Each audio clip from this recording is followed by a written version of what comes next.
Amables televidentes de Lo Nuevo, en una magia de la tecnología, una entrevista a larga distancia con la periodista Lucía Córdoba Serpa.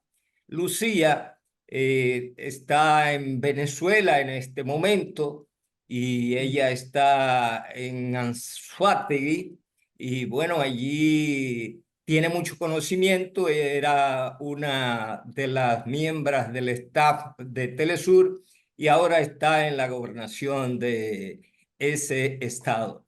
La hemos contactado y le vamos a pedir que nos haga una especie de radiografía de lo que acontece hasta este momento en Venezuela.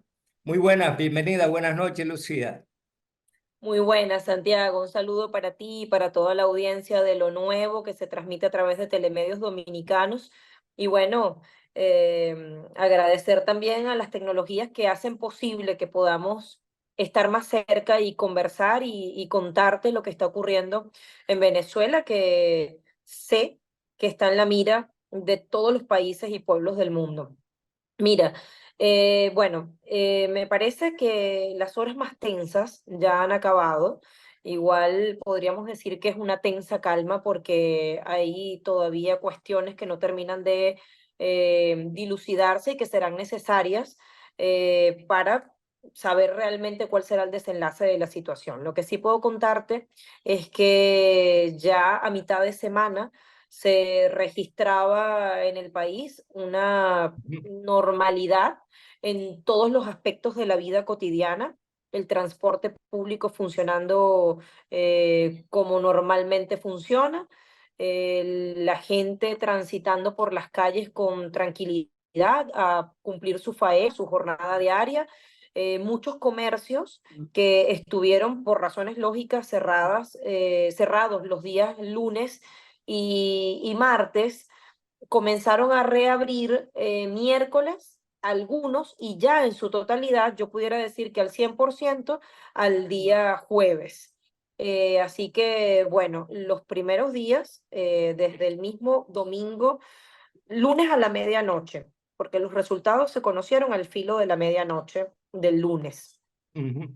Todo lunes y todo martes fueron horas muy difíciles porque se intentaron reeditar aquellas acciones terroristas de calle que en Venezuela le hemos dado el nombre de guarimbas, Ok. que no son otra cosa que focos, ¿sí? Pequeños focos de violencia, violencia muy ruda a la que el venezolano no está acostumbrado, salvo ese precedente o esos dos precedentes que marcaron los años 2014 y 2017.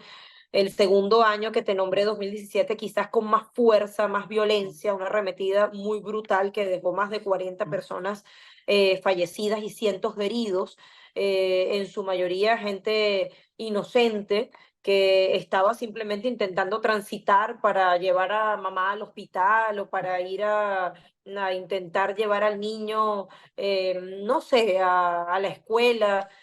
En fin, la gente tratando de ejercer sus derechos normales constitucionales, al trabajo, a la educación, al libre tránsito, al desenvolvimiento normal. Para Y gente, entenderlo, para entenderlo, Lucía, de esta manera. sí, El pueblo venezolano fue y votó en un porcentaje muy alto sí. y La votó, participación, y la votó de manera participación ordenada. efectivamente fue quizá un poco mayor de la que pronosticaban los estudios de opinión pública y la que yo creo que aguardaban las fuerzas revolucionarias. Yo creo que fue un poco mayor. La gente todavía se pregunta por otros países que no es el tuyo. Bueno, al final, ¿qué pasa? ¿Quién ganó estas elecciones? Pese a los resultados que dio a conocer el Consejo Nacional Electoral. Queda todavía la pregunta esa viva de quién ganó estas elecciones. Y Mira, Santiago, en cualquier país del mundo, un voto más que el adversario es suficiente para que haya un ganador claro en un sistema democrático como el que aplica en Venezuela y en la gran mayoría de los países de este planeta. ujú, Pero en Venezuela No pasa así. En Venezuela, el chavismo se ha acostumbrado a verse obligado a tener que sacar una brecha considerable de más de 1 millón de votos por sobre el adversario para que esa victoria sea legítima y reconocida internacionalmente. Y en muchos casos, aún habiendo obtenido esa distancia considerable, ancha, cómoda, holgada, por sobre el contendor, nuestras victorias o las victorias de las fuerzas revolucionarias no han sido reconocidas internacionalmente porque siempre ha habido un plan de conspiración pululando alrededor, ¿no? De parte de la derecha extrema. El Consejo Nacional Electoral emitió un boletín con 80% de las actas ya escrutadas, según el cual hay una diferencia entre el candidato a la reelección, presidente Nicolás Maduro Moros, y el segundo candidato, que es el que representa a la extrema derecha, Edmundo González Urrutia, de unos 750.000 votos aproximadamente. Ujú. Allí el CNE fue claro, dijo que ya la tendencia es irreversible. El Consejo Nacional Electoral es el órgano rector del poder Exacto. electoral, uno de los 5 poderes que conforman el Estado venezolano y el único, por ende, facultado, capacitado para emitir ese tipo de pronunciamientos en lo que a lo electoral comicial se refiere. Pero ya horas antes de que el resultado se emitiera, que además hubo un poco de extrañeza porque se dio a esa hora, a las 11 de la noche, bien pasadas, ya como te decía, al borde de la medianoche, pero la verdad es que eso no es nuevo en Venezuela. En Venezuela estamos acostumbrados a tener los resultados el mismo día de la elección, el mismo día, Santiago, pero ciertamente hay Claro. una franja de varias horas de espera porque, bueno, se sabe que aun cuando el sistema es automatizado, hay lugares más recónditos en los que los resultados tardan un poco más en llegar a la sala de cómputo central, que está en Caracas y otra está en el estado Miranda. Así que, a ver, la espera no debía extrañar a nadie, sin embargo, había una guerra psicológica tan, pero tan fuerte, Santiago, que en esas horas Ujú. los medios, las redes, de una maquinaria, bueno, yo te diría que muy bien pagada y con un objetivo muy claro, se encargaron de hacer lo suyo y de minar las mentes y empezar a tejer todas las dudas posibles sobre el proceso electoral y a empezar a proclamar, sin que hubiera un resultado oficial, al candidato de la oposición, de la extrema derecha, Edmundo González Urrutia, como ganador, ni siquiera posible ganador, como ganador, y dar a Maduro por perdedor. Entonces ya esa opinión se instalaba en las mentes, en el imaginario, y eso incluso empezó a crear inquietud, incógnitas, todas las dudas, todas las dubitaciones en el lado del chavismo. Y cuando el resultado se anuncia, como la brecha fue menor a lo que está acostumbrado el chavismo, obviamente eso también hizo lo suyo, ¿no? En Pero lo que te otras, decía, en otras ocasiones, Lucía, había pasado que organismos como la OEA, por ejemplo, y su secretario general hayan pedido que se aplique que haya una decisión judicial de que al presidente Nicolás Maduro un tribunal ordene captura internacional sobre él. ¿Alguna vez había pasado eso como escuché esta semana? mira, yo creo que es la primera vez que se hace un pedido de esa naturaleza, pero no la primera vez que se arremete contra Venezuela utilizando la Organización de Estados Americanos tan viciada y obsoleta como está contra la soberanía nacional. Y por Ujú. algo, la República Bolivariana tomó la decisión en su momento de dejar de ser parte de este organismo hemisférico. Así que hace rato que ya Venezuela no hace parte de la OEA, no en pocas ocasiones ha denunciado el gobierno venezolano la arremetida que se intenta dar desde esa instancia y cómo esta, con su secretario general, Luis Almagro, se ha puesto al servicio de un plan bueno, internacional, Santiago, contra la Claro. soberanía venezolana y contra lo que el pueblo decide en las urnas, porque al final es eso. Si tú te pones a mirar la línea de tiempo, ¿sí?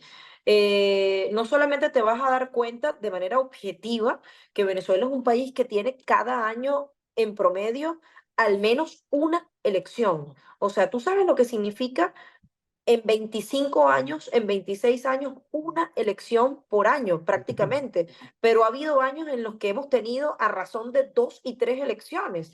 O sea, es una democracia probada en lo fáctico, es una democracia probada y comprobada. Entonces, esa tesis de la dictadura se cae cuando por lo menos instalas en el discurso ese hecho que es cierto y es, como te decía, comprobable. Bueno, luego te diría que el electoral ha sido revisado una y otra vez, y está aquella famosa declaración del Centro Carter cuando lo dirigía Jimmy Carter, que es que eso, el sistema electoral de Venezuela es uno de los más transparentes y confiables del mundo. Un sistema automatizado con decenas de auditorías que se hacen antes, durante y después del hecho electoral.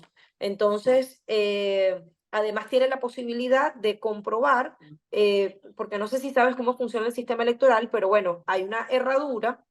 El votante, antes de ejercer su derecho, presenta, o sea, antes de votar en la máquina, presenta su cédula de identidad, coloca su dedo pulgar derecho en una captahuella, se verifica la identidad del elector. Esto para garantizar que un voto, un elector, un voto, no que una persona pueda emitir varios votos en una jornada. Luego de allí pasa al paraván, donde está la máquina, pulsa su opción, sale un comprobante de voto, Comprobante. se introduce en una caja de resguardo y al final, cuando se hace esa auditoría post elección, inmediatamente que el centro electoral cierra, lo que se hace es cotejar los resultados que arroja la máquina de manera electrónica, ¿sí? Cuántos votos tiene el candidato A, cuántos tiene el B, cuántos C, cuántos D, etcétera. Y luego una de las cajas de resguardo se saca y se cuentan las papeletas y se coteja para garantizar que la máquina dice lo que también el resguardo o digamos el respaldo en físico, el espejo en físico está diciendo también. Y eso se ha hecho una y otra vez y se ha demostrado que no es un sistema fraudulento, se ha demostrado que es eficiente, que es transparente, cuenta con máquinas muy modernas y con técnicos muy especializados. Santiago, o sea, volver a poner en tela de juicio el CNE es como realmente una... Esa tesis de fraude se volvió a instalar muchos meses antes de que la elección se diera y entonces no se entiende cómo un actor político decide participar en un proceso electoral con un árbitro en el que no confía y del que desdice, al que señala de fraudulento, de torpe, de ladrón, etcétera, ¿no? Y de parcializado además, porque se dice que está sujeto a los Claro. intereses políticos del Poder Ejecutivo, que como se sabe los lidera el presidente de la República, Nicolás Maduro. Estimada colega Lucía Córdoba Serpa, ha sido muy edificante conversar contigo. Si nos quedara algo al final sería qué se ve ahora tras las elecciones, tras los hechos que han acontecido. ¿Qué pudiese ocurrir en Venezuela a continuación? Sí, yo te diría que como primera cosa concluyente es que hemos retomado la paz, que los intentos de reeditar esos días tan aciagos de violencia muy dura y de terror y de acciones de calle que amedrentan y violan los derechos fundamentales de la gente han sido derrotados.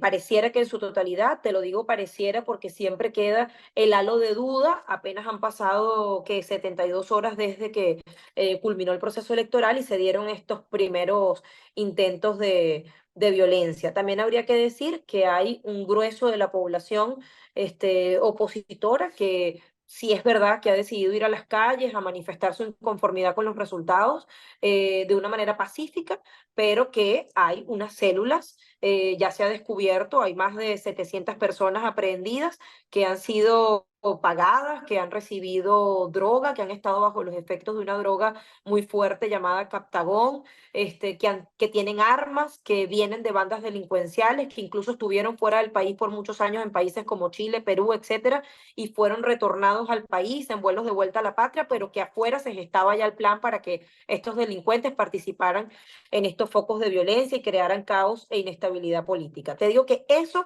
ha sido derrotado. Vamos a ver qué ocurre en las próximas horas. El presidente, ante la Sala Electoral del Tribunal Supremo de Justicia, introdujo un recurso de amparo en lo contencioso electoral y hay que esperar entonces que la Sala evalúe, haga su diagnóstico, llame a las partes, les interrogue, les pregunte, revise todo lo que científicamente pueda revisar y bueno, emita alguna decisión como sala importante de la máxima instancia judicial del país.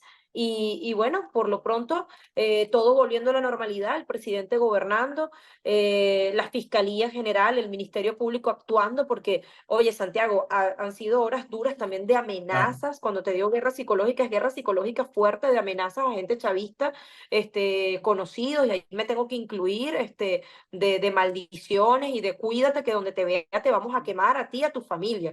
Entonces, la justicia está yendo tras esa gente, está invitando a denunciar y aprender a esa gente es la solución para que de verdad haya paz, porque sin justicia no habrá paz, Santiago. Muchas gracias, Lucía, por estos minutos. Dígale al gobernador Luis José Marcano Seguro. de tu demarcación que le diga al presidente Maduro que desde República Dominicana le queremos mucho, que no somos enemigos de él, que no tenía que romper, que cerrar esas oficinas consulares y diplomáticas con nuestro país. Así Es es que los que pueblos somos otra cosa, definitivamente los pueblos somos otra exacto, cosa. exactamente. Sí, Un abrazo y nos mantenemos en contacto. seguro que sí, un abrazo y ha sido un placer compartir contigo estos minutos. Hasta una próxima. Un abrazo.